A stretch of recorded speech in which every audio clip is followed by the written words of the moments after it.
वीरम् अनन्तवर्णाद् दंसनसावम् भोक्ष्यामि नियमसारम् केवली सुत केवली भणिदम्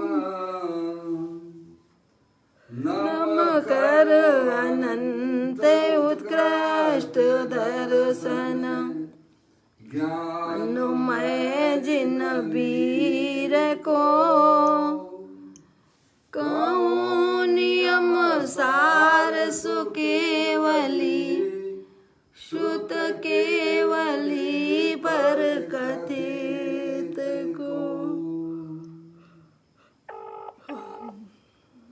श्री नियम सार जी नामक परम आध्यात्मिक ग्रंथ स्वाध्याय हेतु यहाँ विराजमान है। आज से 2000 वर्ष पहले इस महान पवित्र ग्रंथ की रचना आचार्य श्री कुंद देव द्वारा इसी पवित्र भूमि पर की गई और इसके टीकाकार पदम प्रमलधारी देव मुनिराज है। ग्रंथ का नाम नियम सार है। नियम से करने योग्य कार्य अपनी आत्मा में सम्यक दर्शन, सम्यक ज्ञान, सम्यक चारित्र रूपी निर्मल पर्याय, पवित्र पर्याय, मोक्ष मार्ग रूपी पर्याय को प्रकट करना, क्योंकि वह पर्याय स्वयं ही सुख स्वरूप है और अनंत सुख का कारण भी है। अनादिकाल से हमारे आपके आत्मा में पर को अपना जानने वाली, पर को अपना मानने वाली, पर के साथ संबंध रखने वाली ऐसी मोर आदेश रूपी मलिन पर्याय, अपवित्र रूप पर्याय प्रकट है, जो स्वयं दुख स्वरूप है और अनंत दुख का कारण भी है।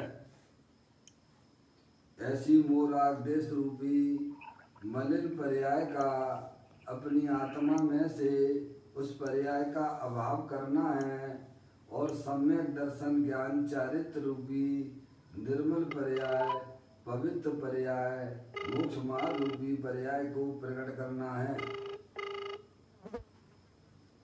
ऐसे कार्य की प्राप्ति जनवाणी माता के द्वारा अपने आत्मा के स्वरूप को पहचानना, अपनी जो आत्म वस्तु है वह परद्रव, प्रभाव और पर्याय से भी भिन्न अखंड ज्ञान ज्योति स्वरूप है। ऐसे गायक प्रभु परमात्मा का माँ जनवाणी माता के द्वारा परिचय करके तत्पश्चात शरीर रागादिक ये सब कर्मकृत वस्तुएं हैं, इनका हमारे आत्मा के साथ में किसी भी प्रकार का कोई संबंध नहीं है। इस प्रकार सम्यक वेद ज्ञान पूर्वक शरीर रागादि की रुचि छोड़कर अंदर में जो अखंड ज्ञान ज्योति स्वरूप भगवान आत्मा है उसमें ही अपनापन स्थापित करना और उसी को ही निज रूप से जानना और उसमें ही अपनी वर्तमान पर्याय को मग्न कराना, इसे ही अनंत परमात्मा ने धर्म कहा है। उसकी चर्चा आचार्य भगवंतों ने, मुनिराजों ने एक एक गाथा और उसकी टीका के माध्यम से हमें अपने आत्मा के स्वरूप को यहाँ पर समझाया है। देखिएगा, यह परम आध्यात्मिक ग्रंथ है जिसका नाम श्री नियम सार जी है। इसके 7वें अधिकार की चर्चा यहाँ पर चल रही है, जिसका नाम है परम आलोचना अधिकार, जिसकी अंतिम श्लोकों की चर्चाएं यहाँ चल रही हैं। उपसंहार के रूप में 174वें नंबर का कलश स्वाध्याय हेतु में चल रहा है। उसका प्रारंभिक पाठ करते हुए मुनिराज ने जो यह बात यहाँ समझाई है, हमें उसको समझकर अपने जीवन में उसे उतारना है। पाठ करता हूँ। आत्म तत्व में मग्न मुनि जनों के मन में जो वह विशुद्ध निर्बाध ज्ञान दीपक निज आत्म मुनि मन तम का नासक नौका भव सागर की साधु जनों से बंध तत्व को बंधन करता। आत्म तत्व में मग्न मुनि जनों के मन में जो मुनिराज जो है ये आत्मज्ञानी होती हैं। आत्मज्ञानी यानी जो निरंतर अपनी आत्मा में मग्न रहते हैं वही वास्तव में सच्चे मुनि होते हैं। उन मुनियों के मन में वह विशुद्ध निर्वाध ज्ञान दीपक निज आत्मा निरंतर उनकी ज्ञान की पर्याय में उनके हृदय में जल रहा है। और कैसे होते हैं मुनि? मन तम का नाशक नौका भवसागर, यानी जो मोह अंधकार का नाश करने के वाला वह ज्ञान दीपक है नी। और वह शुद्धात्मा कैसा है? वह भव सागर से पार उतारने के समान है। ऐसी शुद्धात्मा की उन्होंने अपनी आत्मा में पर्याय में प्राप्त किया है। निरंतर वे अपनी आत्मा में मग्न रहती है। तो फिर कहते हैं कि उस शुद्धात्मा को मुनिराज वह नमन करते हैं, नमन करते हैं। इस प्रकार की सुंदर चर्चा इस कलश के अंदर विद्वान है। इसी को पूज्य गुरुदेव श्री ने यहाँ पर उसका और स्पष्टीकरण करते हुए देखिएगा। श्री नियम सार जी प्रवचन है, इसका 951 नंबर का पेज आज अपन यहाँ पढ़ रहे हैं। तीसरा भाग है। अरे वाह।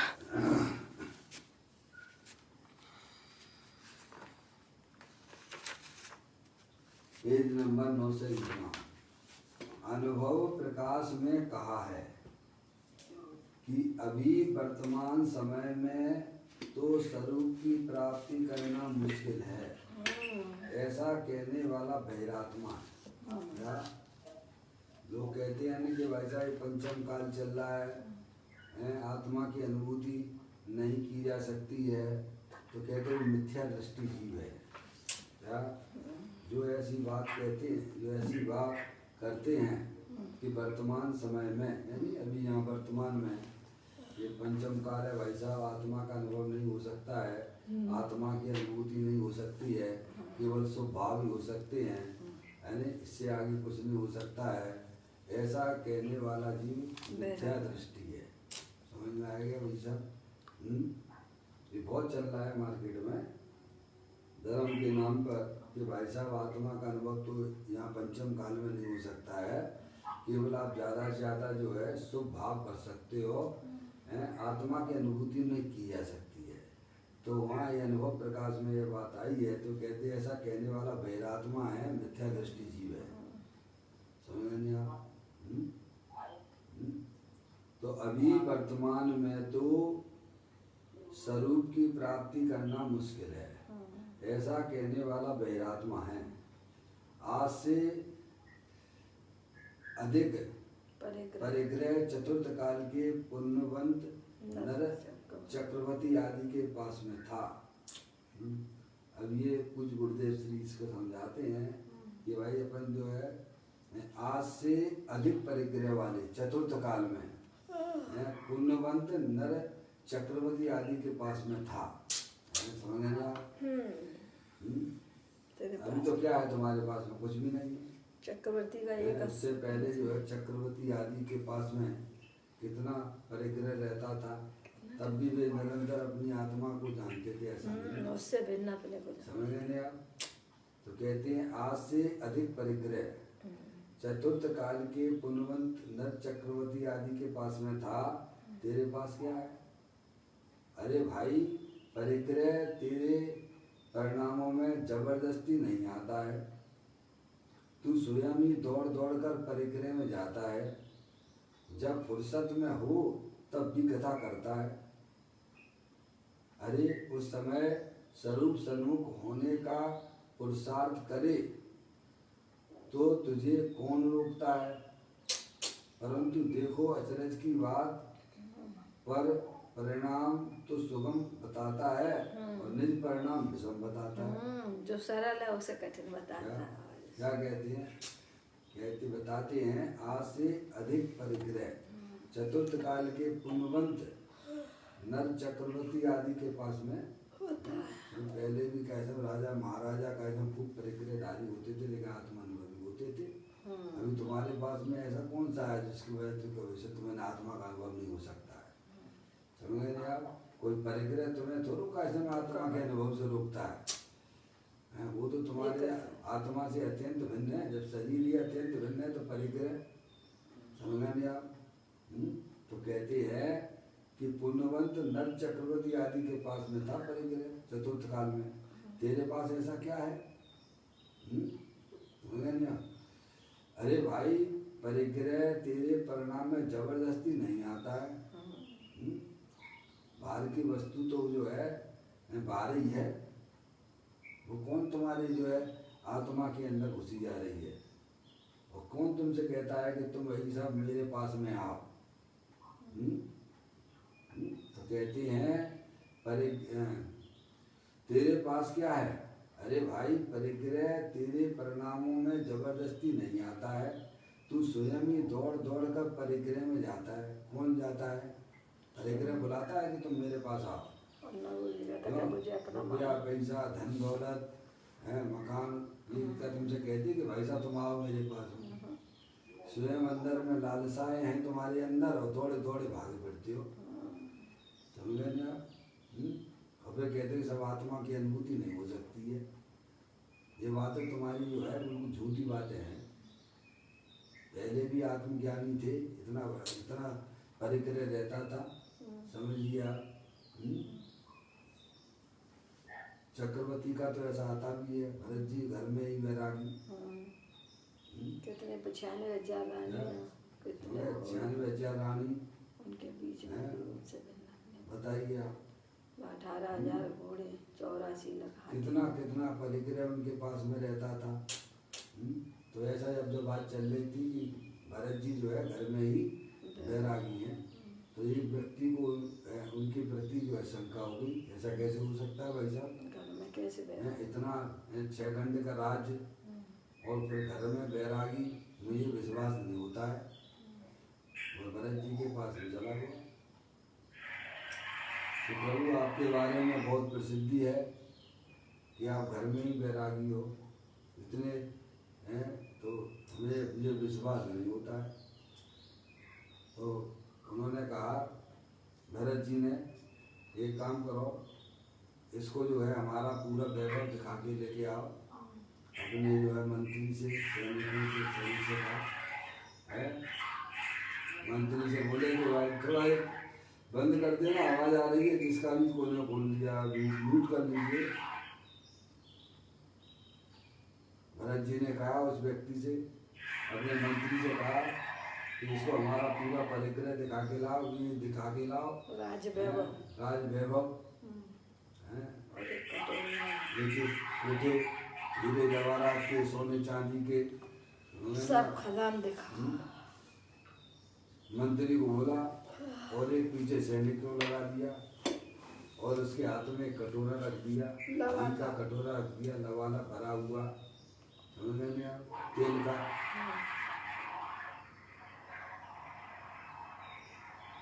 ये जो है अगर इसके कटोरे में से एक बूंद भी अगर टपक जाए, और सैनिक को बोल दिया कि इसकी एक तलवार दे दी, सैनिक से बोल दिया अगर तेल अगर जो टपक गया थोड़ा सा भी है तो उसकी गर्दन उड़ा देना, मेरा वैभव इसको दिखा के आइए। ऐसे आता है वर्तमान युग के अंदर। वह जाता है मंत्री जो है उसको दिखाता है उसके जो है वैभव को, राज वैभव को, और वह जब घूमते हुए आता है लौट के भरत जी के पास में, तो भरत जी उससे पूछते हैं, बोलो हमारा वैभव तुमने देखा कितना क्या है? क्या देखा? हैं? देखा तुमने हमारा वैभव? लोग किसका चलना है?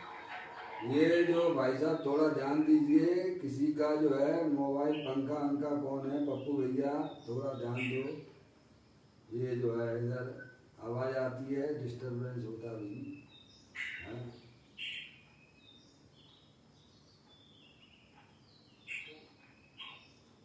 तो वो जो है उसने आके भरत जी ने पूछा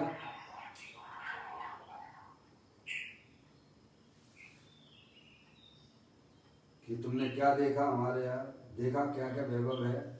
तो बोला कि हे राजन, मैंने तो मेरी दृष्टि तो यहाँ कटोरे के ऊपर थी, अगर एक भी बूंद अगर इस कटोरे में से एक बूंद भी अगर तेल की टपक जाती है तो मेरी तो ये मेरी गर्दन उड़ा देता जो आपने व्यक्ति सैनिक को लगा रखा है। समझ गए आप? मंत्री ने दिखाया जरूर था, बताया था, देख ले ये देख ले, ये कमरा देखो, ये देखो सोने का कमरा है, चांदी का कमरा है, हीरे जवाहरात का कमरा है, बोला जरूर था, लेकिन मेरी दृष्टि तो इस कटोरे के ऊपर थी। तो ये मतलब कहने का ये है कि बाह्य परिग्रह कोई आपको कैसे आत्मा अनुभव के लिए रोकता नहीं है। अगर अंदर में आपको आत्म कल्याण की दृष्टि है, दुनिया में आग लग रही है, लगने दो ना, वे मर रहे हैं, जे मर रहे हैं, इनका संयोग का वियोग हो गया है, आता है ऐसा ऐसा ऐसा ऐसा गंदा गंदा आता है भाई साहब, समझे आप? वैराग के प्रसंग बनते हैं। ऐसे लोगों को भाई साहब कोरोना हो गया है, मैंने देखा पेपर में पढ़ता हूँ कि भाई साहब कमाने वाला एक ही व्यक्ति था हैं, और उसकी दो बच्चियाँ और एक उसकी बीवी और एक उसकी माता जी, घर में एक ही पुरुष है, चले गए। क्या समझ नहीं आप? ऐसे वैराग के प्रसंग बनते हैं।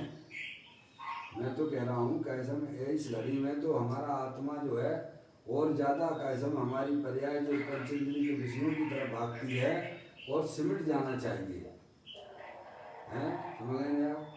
ऐसी महाप्रतिकूलताएं भी आती हैं जीवन में,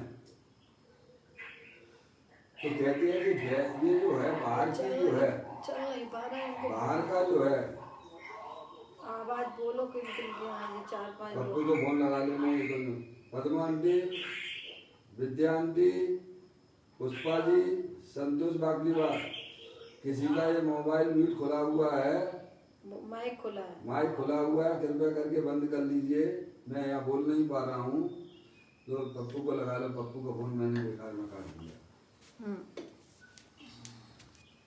थोड़ा ध्यान दीजिए भाई, सुबह का टाइम है, पप्पू को लगा लो।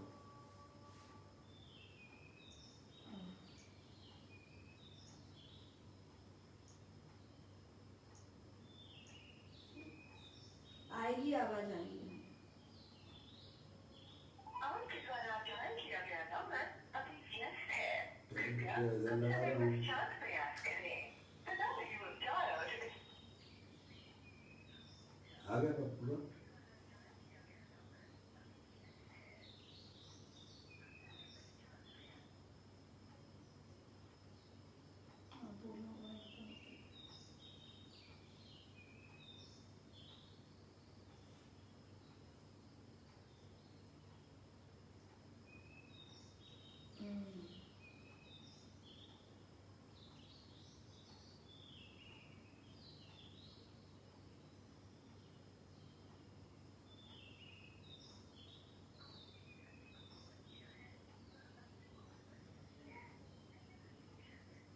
अभी लगाते हैं, थोड़ा जो है डिस्टरबेंस हो रहा था।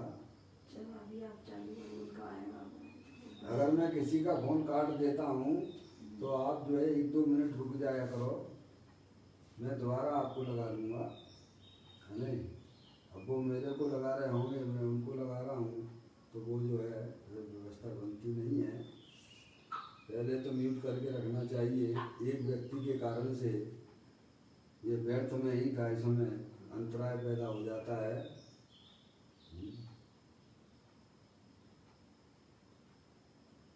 देखें दोबारा से, देखो लग रहा है तो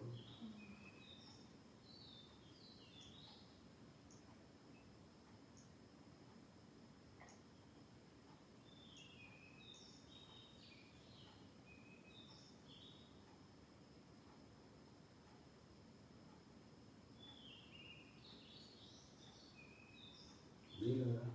चलो छोड़ दो। जा रही है, अब जाए, घंटी अभी लगा दिए आप तो स्टाइल को।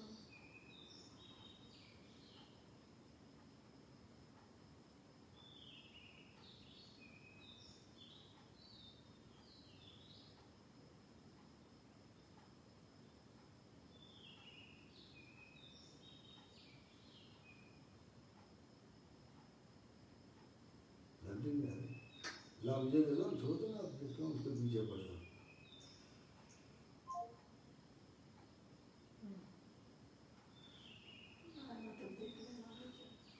चलिए, यहाँ यह बात चल रही थी कि परिग्रह में ये बात बताई जा रहा है कि अनुभव प्रकाश में ये बात आई है कि भाई साहब कि जो है लोग ऐसा कहते हैं कि वर्तमान में जो है अपने आत्मा की अनुभूति नहीं की जा सकती है। ऐसा कहने वाला बहिरात्मा जीव है, मिथ्या दृष्टि जीव है। यह बात सत्य नहीं है।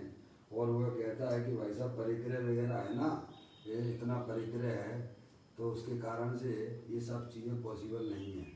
तो यही यहाँ बताया जा रहा है कि नहीं, इससे पहले चतुर्थ काल में तो इतना परिग्रह रहता था चक्रवर्ती आदियों के पास में।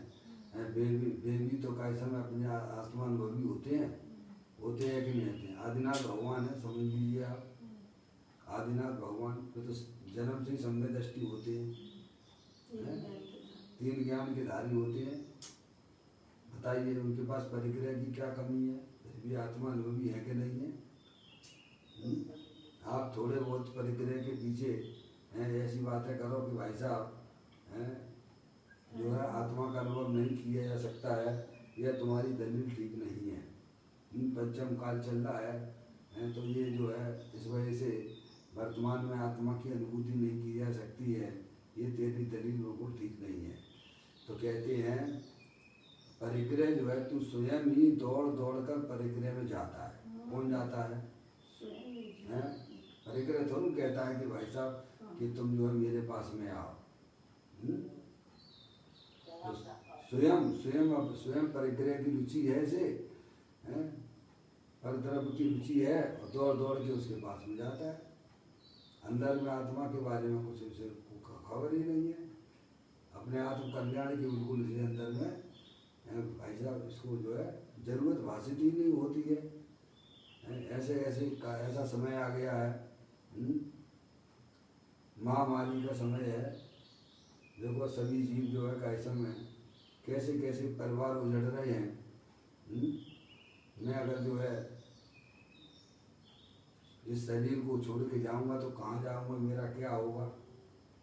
बिल्कुल भी चिंता नहीं है अपने आत्मा के बारे में जीव को। तो कहते हैं तू स्वयं ही दौड़ दौड़ कर परिग्रह में जाता है, जब फुर्सत में हो तो भी कथा करता है। क्या करता है? ताश के पत्ते खेलने लग जाएगा। और आत्मा की अपने आत्मा को समझने के लिए मेरे पास वैसा टाइम नहीं है। फुर्सत हुई है तो जो है फोन लगा के घंटों तक बात करेगा। क्या नहीं आई समय? फोन से बात करने के लिए समय है, यार दोस्तों से बात करने का समय है, गप्पे मारने के लिए समय है, प्लेइंग कार्ड खेलने के लिए समय है तेरे पास में, टीवी देखने के लिए तेरे पास समय है, मोबाइल चलाने के लिए तेरे पास समय है? बताइए आप। ठीक है घर गृहस्थी अवस्था है कि भाई साहब कमाने के लिए कोई मना नहीं है, खाने के लिए भी भाई साहब आपका है, दिन में आप खा लीजिए, फिर जो है किचन में ताला लगा दीजिए आप। उसी को वास्तव में चैनी कहते हैं। जैनी उसे जरूर कहते हैं कि भाई साहब दिन और रात जिसे चैन ना हो उसे कैसा चैन, सूरज अस्त और जैनी मस्त है। हमारे यहाँ जो है, जब मैं भोपाल में रहता था जिस आश्रम में, दालचंद जी के नाम से वह आश्रम था, पूज्य गुरुदेव श्री के अनन्य भक्त थे। बहुत छोटी उम्र में कैसा में वो थे, परिवर्तन उनका हो गया। और जो है उनकी शराबे का धंधा था, शराबे मतलब सोने चांदी का, समझे आप, मेन मार्केट में थी। अपना स्वाध्याय करते थे हैं, और भोजन वगैरह करके फिर जाके 11 बजे दुकान खोलते थे, 11 साढ़े 11 बजे, और सूर्यास्त होने से पहले ही कैसा में दुकान बंद कर देते थे हैं। भोजन किया फिर अपना बात खत्म। हमारा साहब ये नियम है, इतने बजे तक दुकान खुली रहेगी, बात खत्म, जिसको आना हो आ जाइए। लेकिन हमें अपने पुण्य के ऊपर भी विश्वास कहाँ है? पुण्य के ऊपर भी अगर विश्वास हो जाता तो ये दौड़ धूप व्यक्ति की खत्म हो जाती। नहीं हमको विश्वास। अरिहंत परमात्मा कहते हैं कि तेरे वर्तमान भाव के कमाने के भाव से तेरा घर में पैसा नहीं आता है। पूर्व पुण्य का उदय तेरे आत्मा के साथ में कर्म ऐसे बंधे हुए हैं जो तुमने पूर्व में जो है पुण्य के प्रमाण में ऐसे बांधे थे हैं, देव शास्त्र गुरु की पूजा से, भक्ति से हैं। तुम्हें आप जो तूने पूर्व में त्याग किया था, कसाई की मंदता की थी, उससे तेरे आत्मा के साथ में कर्म के परमाणु बंधे थे। उनके कारण से बाद में अनुकूल सामग्रियाँ मिलती हैं। फिर भी दौड़ा दौड़ा जाता है, दौड़ा दौड़ा जाता है वहीं पर। समझे नहीं आप? कमा लीजिए, दिन में कमा लीजिए, और कितना कमाओगे भाई साहब हैं? और फिर टाइम मिले तो अपनी आत्मा में लगाइए आप हैं। नहीं आई समझ? दालचंद जी की में ऐसे ऐसे हमारे कई ऐसे हैं श्रावक, बस दिन में का ऐसा भाई साहब, मैं अपना सुबह अपना भगवान की पूजा करी, भक्ति करी हैं, स्वाध्याय किया हैं, फिर भोजन करके सात्विक अपना भोजन करके, और फिर उसके बाद जाते हैं दुकान खोलने के लिए, क्योंकि उन्हें विश्वास है कि भाई साहब हैं, पुण्य के उदय में बाहर में अनुकूल सामग्रियाँ मिलती हैं, धन आदि मिलते हैं, मेरे कमाने के परिणाम से नहीं मिलता। कमाने का परिणाम तो पाप का परिणाम है। और फिर जो है शाम को अपने अपने टाइम पर आप घर आ गए, भोजन किया है, ये होता है। लेकिन हमें विश्वास ही नहीं है ना तो हमें अपने कर्म के ऊपर विश्वास नहीं है। बताओ, जैनी होकर कर्मों के ऊपर भी विश्वास नहीं करता है। अरिहंत देव परमात्मा कह रहे हैं, कुछ ऐरे गहरे नत्थु गहरे की बात है थोड़ा हुआ, जिनके ज्ञान से कोई भी जगत का पदार्थ अनजाना सा नहीं रहा है। समझे? कमा लीजिए, दिन में चले जाइए ना, दिन में भोजन कर लीजिए ना, कौन मना करता है तुमको? फिर उसके बाद तुम्हारे पास टाइम बचता है कि नहीं बचता है? तो बचता है तो कहाँ लगाता है? बस कुछ नहीं, मोबाइल में लगा लेगा, यार दोस्तों को फोन लगाएगा, या फिर टीवी देखने लग जाएगा। और आत्मा की बातें और तुम्हारे ज्ञान की बातें करें, तुम्हारे हित की बातें करें, तो हमारे पास भाई साहब समय नहीं है। समझ नहीं आप? ऐसी दलील देता है। तो परिग्रह यह नहीं कहता है कि तुम मेरे को पास आओ, दौड़ दौड़ के जाता है ये। समझ नहीं आप? बहुत टाइम है इसके पास में, बहुत टाइम है इस मनुष्य पर्याय में, अगर निकालना चाहे तो। और नहीं निकालने वाले के लिए तो क्या है भाई साहब? देखो वहाँ नार की जीव भी है, त्रिनेत्र गति के जीव भी हैं, आत्मानुभवी हैं वहाँ पर। समझ नहीं आप? आपके पास सारी फैसिलिटी पुण्य की वजह से मिली है, तो काहे के लिए मिली है? अपने आत्म कल्याण को और आगे बढ़ाइए आप। पूर्व में जो आपने किया था उससे आगे आइए आप। इधर तो बुद्धि नहीं लगाएगा, वे जाएगा दूसरे घर में जाएगा, गप्पे मारेगा, हैं? समझ आप? कुछ नहीं है तो ताश के पत्ते खेलने लग जाएगा। जाके ले, तुम्हारे पास समय है पूरा गप्पे मारने के लिए, मोबाइल पर घंटों घंटों बात करने के लिए तुम्हारे पास समय है। तो यहाँ कहते हैं तू स्वयं ही दौड़ दौड़ कर परिग्रह में जाता है, और जब फुर्सत में हो तो भी कथा करता है। क्या करता है? कि साहब इनके चेड़ इतने मर गए, इनके यहाँ ऐसा हो गया, इनके यहाँ ये हो गया है। हो गया ना भाई साहब, क्या तुम्हें क्या करना है? तुम तो अपनी बात करो हैं। नेताओं की बातें करने लग जाएगा, ये प्रधानमंत्री ऐसा है, ये कांग्रेसी ऐसे हैं, या समझे नहीं आप, इसने ऐसा कर दिया, उसने वैसा कर दिया, या भोजन कथा करने लग जाएगा। समझे नहीं आप? कुछ नहीं तो भोजन की कथा करने लग जाएगा। तो कहते भी कथा करता है। समय वहां लगाते था, जब फुर्सत में हो तब भी कथा में लग जाता है। अरे उस समय स्वरूप सन्मुख होने का पुरुषार्थ करे तो तुझे कौन रोकता है, बताइए आप। उस समय है, पहले सबसे पहले भाई साहब जरूरी है, आप मनुष्य पर्याय में आए हो, आप आत्मा हो, जानने देखने वाले वस्तु हो आप। इतनी बात तो तुम्हें समझ में आना चाहिए, ये शरीर ये जड़ है, अनंत पुद्गल परमाणुओं का पिंड है, और इसके अंदर जो चेतनेश्वर वस्तु है वह आत्मा है, वो आप हो। इतनी बात समझ में क्यों नहीं आती भाई? जीव जुदा पुद्गल जुदा, यही तत्व का सार, बाकी सब इसका विस्तार है। समझे आप? केवल आप केवल शरीर जितने ही थोड़ा हूँ, इसके बाद क्या होगा भाई साहब तुम्हारा, तुम्हें कुछ पता है क्या? तुम आत्मा हो, आत्मा ही रहने वाले हो। इसीलिए अपने आत्मा की बातें पहले सुनो कि हरियंत परमात्मा आचार्य भगवंत मुनिराज हमें क्या बता रहे हैं। उनके पास जाइए, सत समागम करिए, ज्ञानियों का समागम करिए आप। इतना भी नहीं होता है अंदर परिणाम में, देखो तो कैसे परिणाम हुए हैं। तो कहते हैं जब फुर्सत में हो तो भी कथा करता है। अरे उस समय स्वरूप सन्मुख होने का पुरुषार्थ करे तो तुझे कौन रोकता है? हैं भाई साहब? सतगुर कहें सहज का धंधा, बात विवाद करे सुगंधा। है आपको इन विषयों में से अपने लिए समय निकालना पड़ेगा।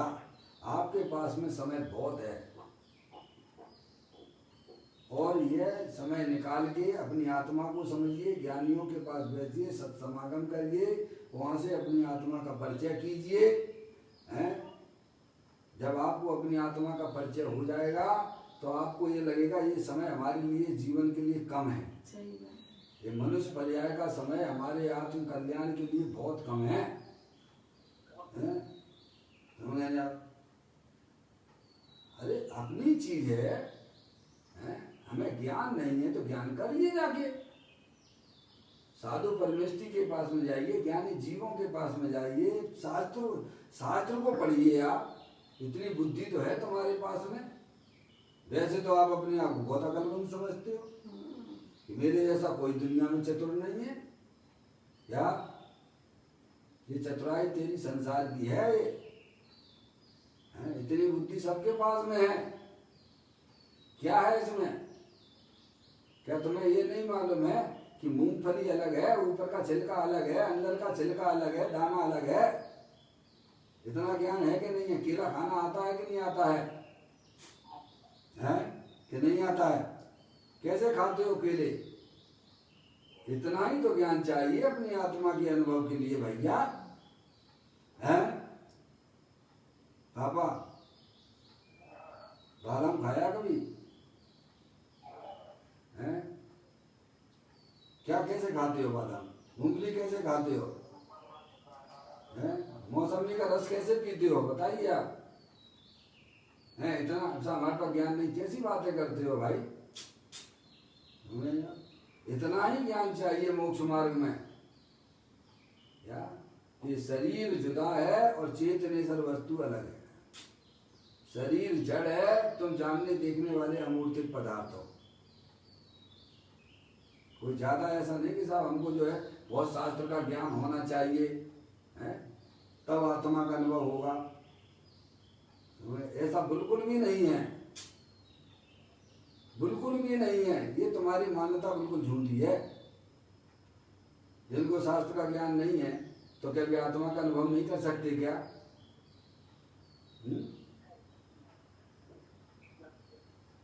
पर सुनो तो, बैठो तो, समझो तो।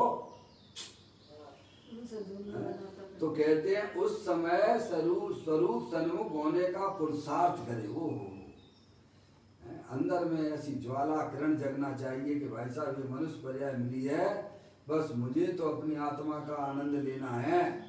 भगवान अरिहंत परमात्मा कहते हैं अगर तुझे सुख चाहिए, शांति चाहिए, तो तेरी आत्मा ऐसी सुख स्वरूपी है, शांत स्वरूपी है, ज्ञानम स्वरूपी है, अमृत का कुंड है, निराकुलता स्वरूप वाली है। तू उसके पास चला जाए, सो सन्मुख होकर, सतगुरु कहें सहज का धंधा, वाद विवाद करे सुगंधा। मैं तो कहता हूँ भाई साहब, जिस समय घर में कोई नहीं है, कोई नहीं है, आप समझना चाहिए कि आपका पुण्य का उदय बहुत अच्छा आ गया है, क्योंकि अब टोकने वाले भी नहीं हैं। मैं उस समय जब जो है, बहुत पुरानी बातें हैं, विशुद्धि जब छोटी उसमें पढ़ती थी, बाल भारती था क्या है भोपाल में, तो मैं उसे जब कभी लेने जाता था, गाड़ी नहीं आती थी उसकी, तो छोड़ने भी जाता था, लेने भी जाता था, तो लेने जाता था तो आधा पौन घंटे पहले ही पहुँच जाता था। तो मुझे ये लगता था कि भाई साहब अब तो बस से तो भगवान जैसा आनंद दे दो। अब तो अब कोई टोकने वाला भी नहीं, कहने वाला भी नहीं है, हस्ती की मस्ती में मस्त हो जा भाई साहब। बताइए आप, अरे ये टाइम मिला है आपको, निर्वर्ती का टाइम मिला हर जगह हर समय, लेकिन ज्ञान हो आत्मा का तब ले पाओगे ना। कोई बातों के लड्डुओं से थोड़ा काम चलता है। जब फुर्सत मिले, अरे शाम सूरज अस्त हो गया, आप अपने छत पे निकल जाइए, आप अपने भाई साहब, खूब चौके छक्के लगाइए आत्मा के अनुभव के। कौन रोकता है तुम्हें? लेकिन तुम तो मोबाइल लेके पहुंच गए भैया, घंटों तक बात कर रहे हो, और लगे हो भाई को देख लगी। अरे हो गया ना, अपनी ज्ञान की पर्याय को अपने गायक प्रभु परमात्मा के तरफ दौड़ाने का प्रयत्न कीजिए, उसी में आपकी भलाई है। लेकिन हम फिर भी धर्म के नाम पर उसका मोबाइल का अवलंबन ले लेते हैं भाई साहब।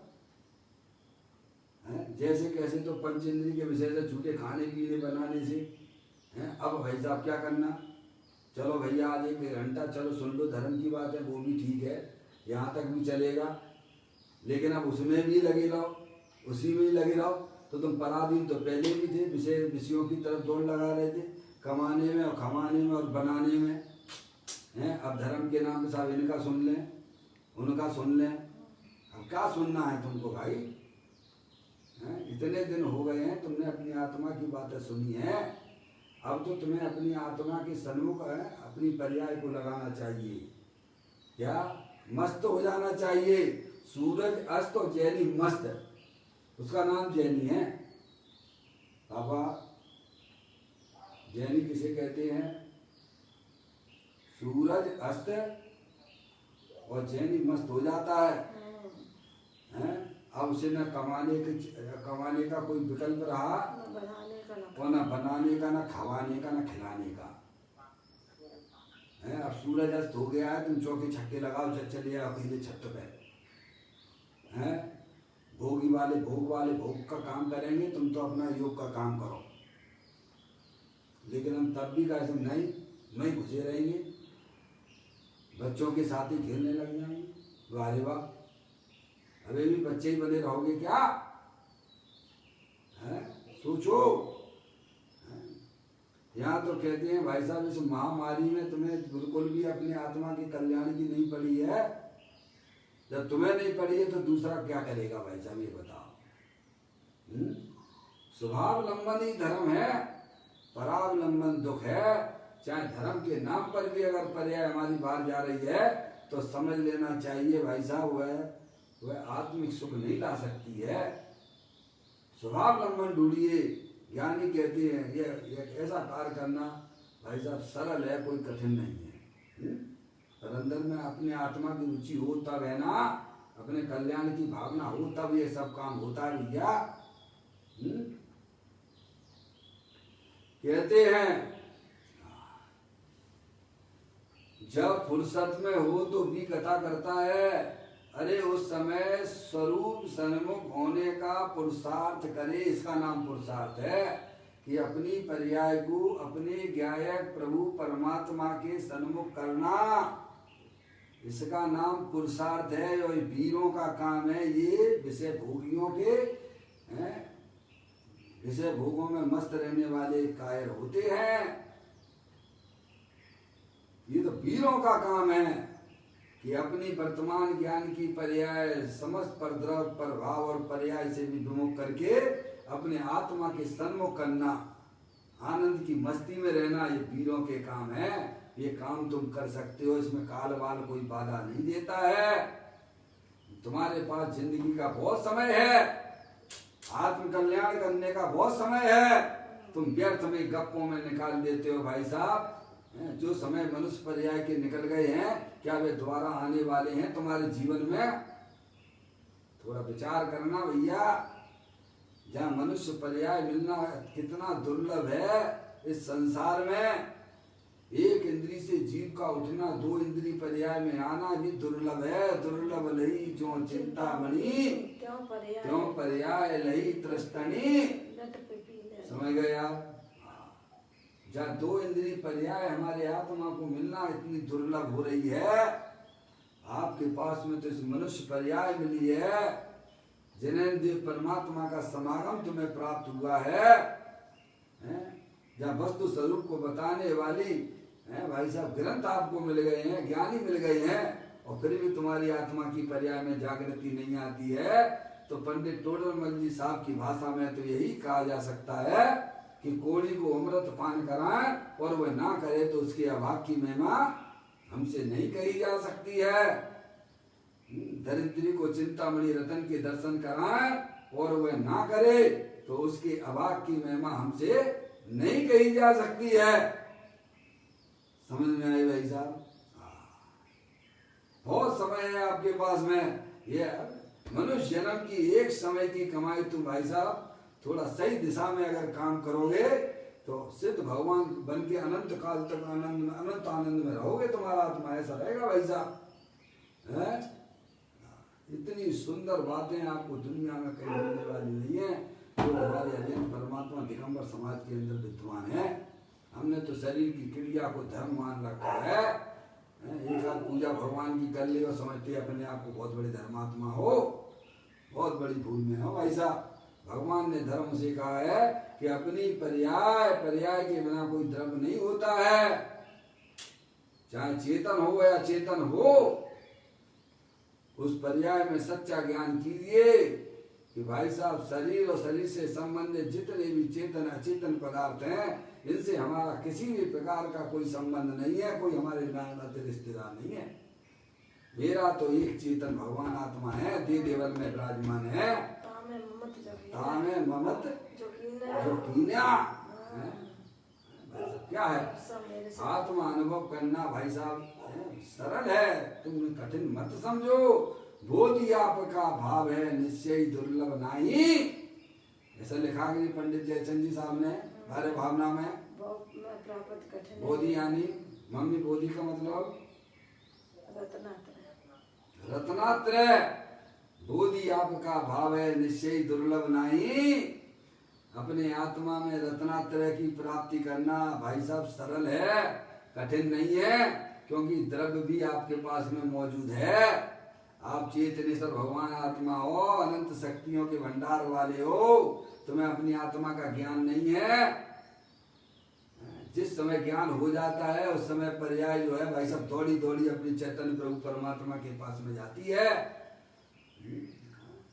तो ये काम करना है। फुर्सत हो भाई साहब ताले लगा दीजिए, किचन में ताले लगा दिए, जो खाए बनाए जिनको करना भोगियों को भोग करन दो, हमको इनसे हमें पाप में संलग्न मत कीजिए। निहाल भाई सोगानी जैसे बनना पड़ेगा। निहाल भाई सोगानी कहते हैं, अपने परिवार वालों को सबको बैठाल के बातें करते हैं कि भाई साहब देखो, तुम ये समझ लेना कि हमारे जो है हाथ पैर कट गए, एक्सीडेंट हो गया है। क्या कहा है? मेरा एक्सीडेंट हो गया, सब बच्चों को और सबको, परिवार के सभी लोगों को बैठाल के हैं भाई साहब हाथ जोड़ कर कहते हैं कि तुम ये समझ लेना कि हमारा एक्सीडेंट हो गया है, तुम 2 रोटियां सुबह दे देना और 2 शाम को दे देना। हैं, समझ में आ गई भाई साहब? जिसे अपने आत्मा का कल्याण करना होता है यही होता है। घर में बहुत लोग हैं, बने रहने दो ना, बने रहने दो, हमें बिल्कुल चिंता नहीं है। हम रसोई में नहीं जाएंगे, ताला लगा दो, सूर्यास्त के बाद हम रसोई के अंदर नहीं जाएंगे, अपने ऊपर छत पे निकल जाइए अकेले में जाके। कौन किसका है भाई साहब? भोगों में लिप्त होना, कृतकार्य अनुमोदना करना, ये आत्मा को शोभा नहीं देता है। कोई तुम्हारे साथ में स्त्री पुत्र आदि जाने वाले नहीं है, उनके निमित्त से कहे तुम पाप करते हो, कौन जाएगा?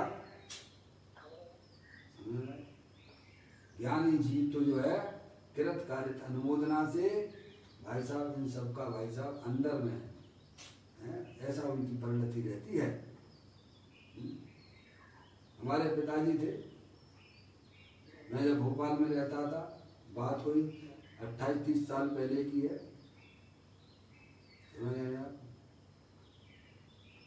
उन्हें मालूम है कि अनिल के यहाँ पानी भी नहीं मिलेगा शाम को सूर्यास्त के बाद। मम्मी,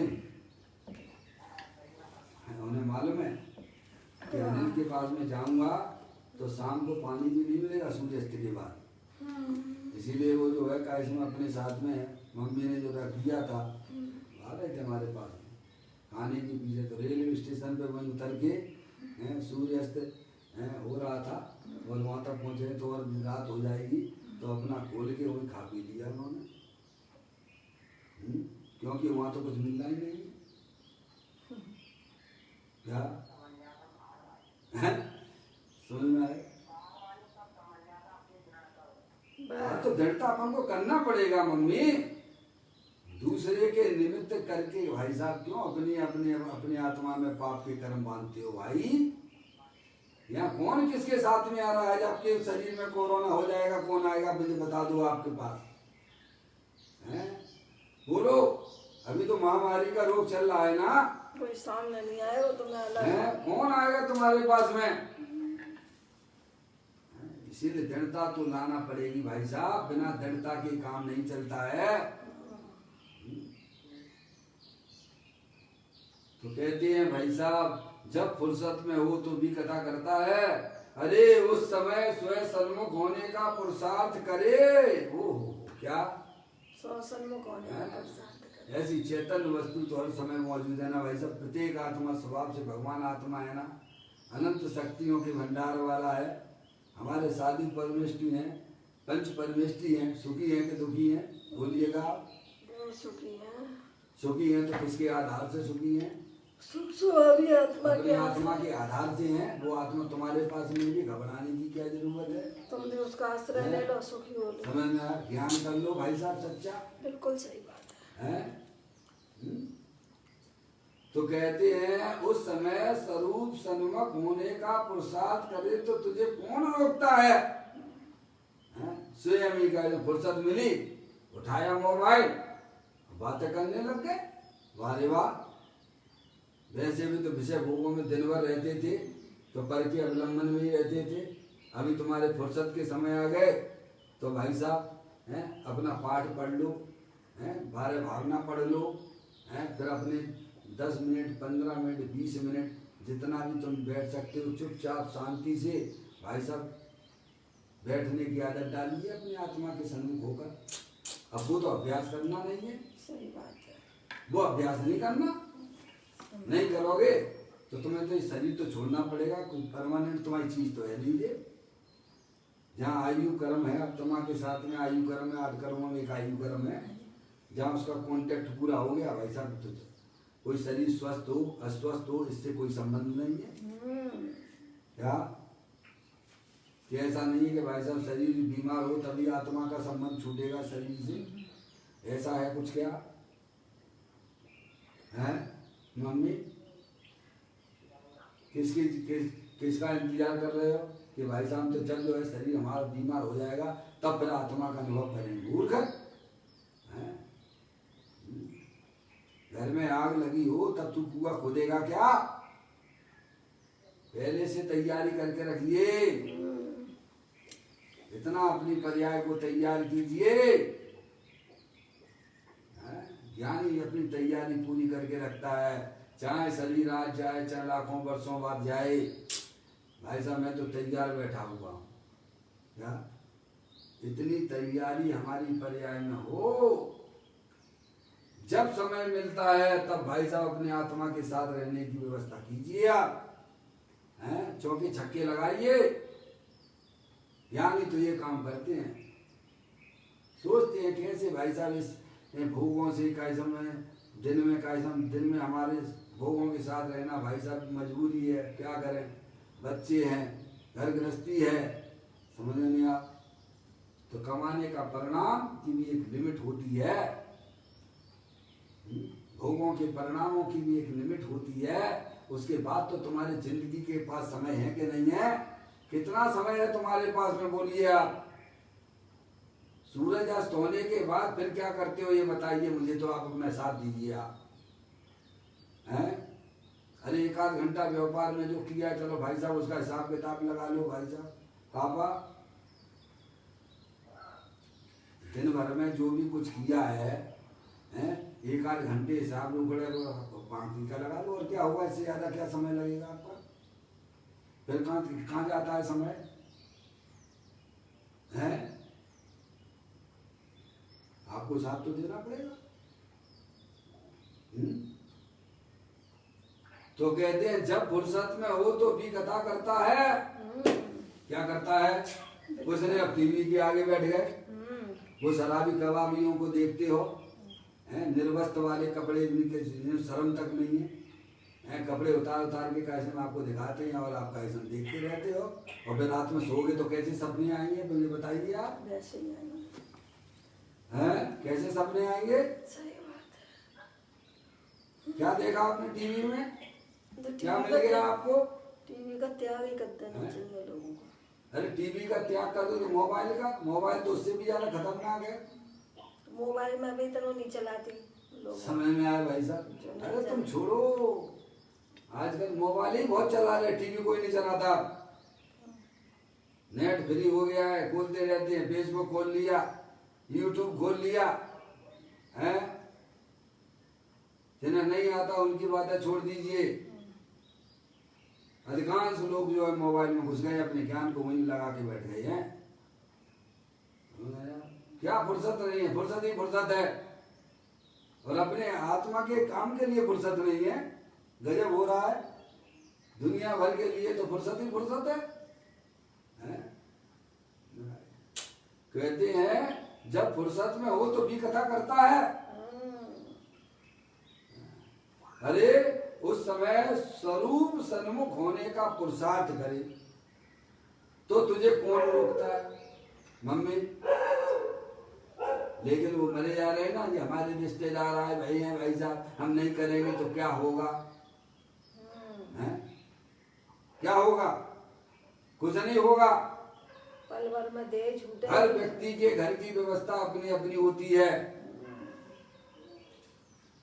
आपके घर में कोई भी आता है, भाई साहब हमारे घर की व्यवस्था ये है, आना हो तो आओ, नहीं आना हो तो नहीं आओ, नहीं आओ तो और ही बढ़िया बात है। समझ में आई भाई साहब? आते हो तो हमारी व्यवस्था के आधार से आपको यहाँ पे रहना पड़ेगा। जो मनुष्य पर्याय इसके लिए नहीं है। अरे दिन भर हो गया, पर शाम के बाद क्या रहा तुम्हारे पास में? कितना समय है तुम्हारे पास में, बोलिए? सब अपने अपनी आत्मा पे हाथ रख के बात करना है। समय नहीं है, पल का ही भरोसा है। फिर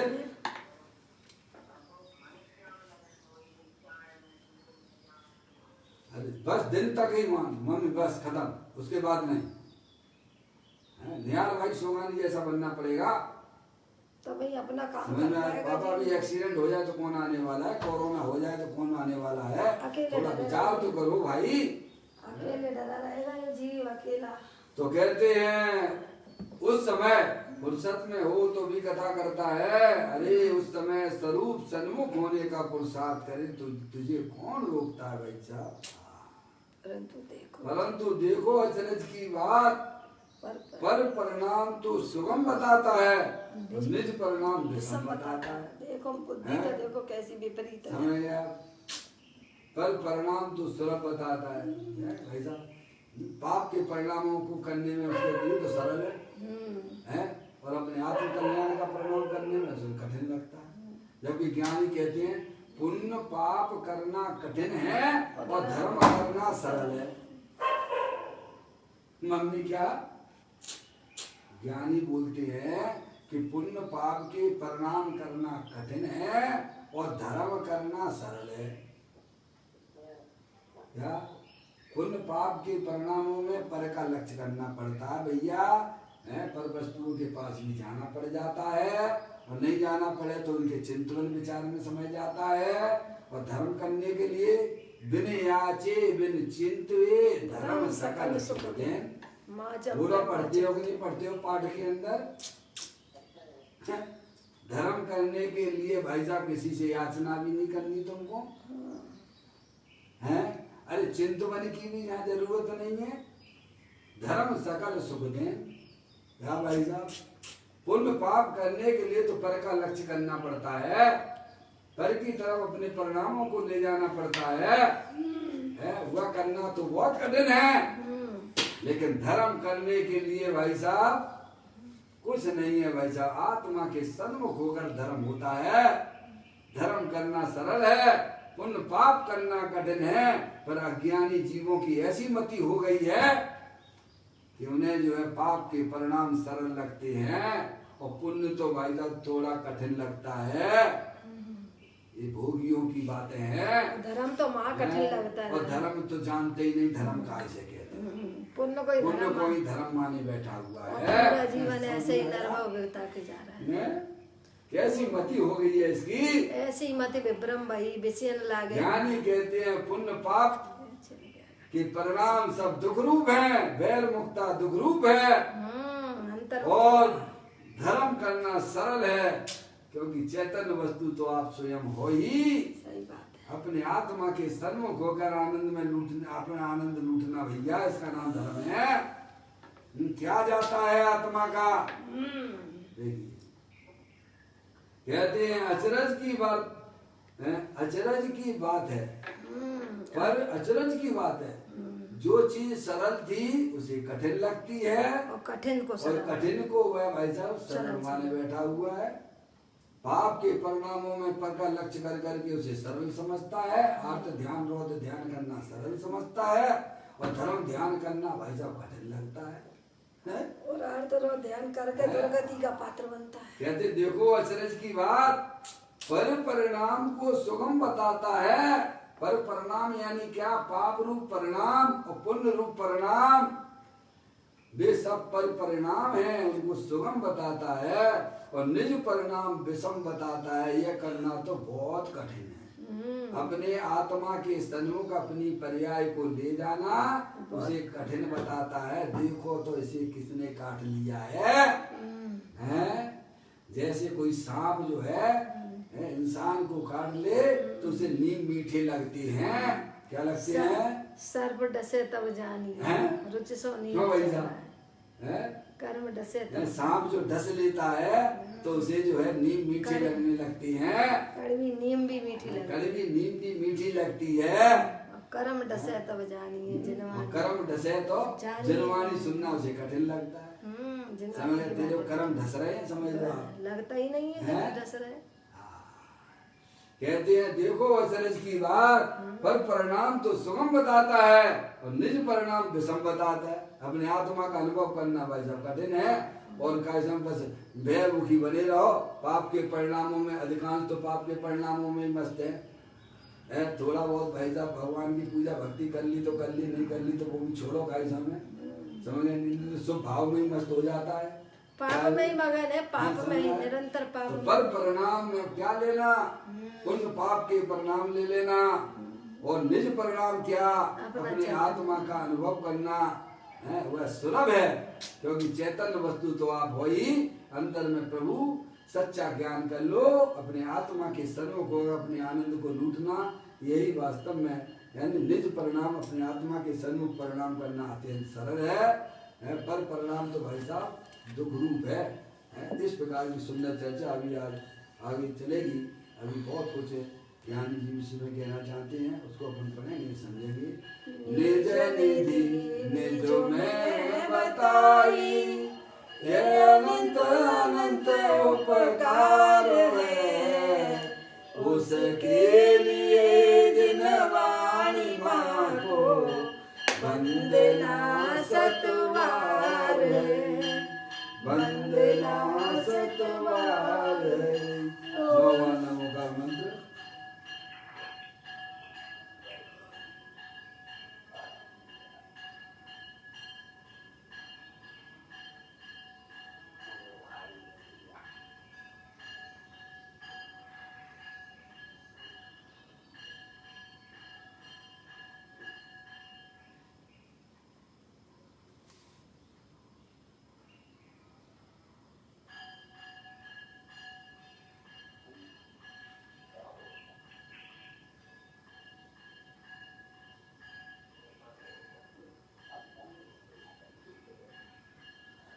बोलो द्वादशांग वाणी माता की जय, महाजैन धर्म की